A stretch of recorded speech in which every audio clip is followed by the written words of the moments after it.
کا تیسرا روزہ آپ سب کو بہت بہت مبارک ہو۔ اور ٹائم ابھی ہو چکا ہے جی 10 بجے کا، اور میں کل ہمارے اسکول میں بچوں کے پیپر ہیں، تو زید بھائی نے میرے ذمہ لگایا بھائی آپ نے بچوں کے پیپر نکالنے ہیں، تو میں یہ دیکھیں گے پہلی مرتبہ پیپر نکال رہا ہوں پرنٹر سے۔ اس زید بھائی نے مجھے طریقہ سکھایا تھا اور الحمدللہ مجھے سمجھ آ گیا، تو میں نے سوچا بھائی بعد میں سوئیں گے، پہلے اپنا کام مکمل کر لیتے ہیں۔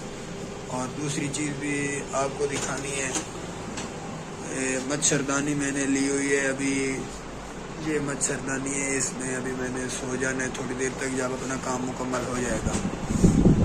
پہلے پیپر نکال لیتے ہیں تاکہ صبح لائٹ اگر نہیں ہوتی تو ہمارا کام مکمل ہو، کیونکہ ابھی لائٹ ہے اور صبح بچے ہوں گے اسکول میں تو تھوڑا سا بجلی کے لوڈ کا بھی مسئلہ ہوگا، اس لیے میں نے سوچا میں ابھی نکال لیتا ہوں۔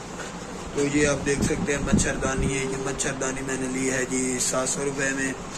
تو اس کے لینے سے یہ ہے جی مچھر پھر آپ کو کچھ نہیں کہتے ہیں، ویسے تو بجلی چلی جائے تو مچھر اتنا تنگ کرتے ہیں آپ سوچ ہی نہیں سکتے۔ تو پھر 4 بجے اٹھ کے ہم اپنے جی روزہ رکھیں گے، اللہ خیر کرے، اور اس کے بعد نماز قرآن پڑھیں گے، تو پھر ٹائم نہیں ہونا پیپر نکالنے کا، میں نے سوچا پیپر نکال لیتے ہیں۔ امید ہے کہ آپ کو میری یہ ویڈیو ضرور پسند آئی ہوگی، اور جس بھائی نے میرے چینل ابھی تک سبسکرائب نہیں کیا تو میرے چینل سبسکرائب کریں اور ویڈیو کو اپنے دوستوں میں شیئر کریں۔ اسی کے ساتھ ملتے ہیں اگلی ویڈیو میں، دعاؤں میں یاد رکھیے گا، اللہ پاک آپ کو خوش رکھے اور آپ کو کوئی غم نہ دے۔ اسی کے ساتھ ملتے ہیں اگلی ویڈیو میں، دعاؤں میں یاد رکھیے گا، اللہ حافظ۔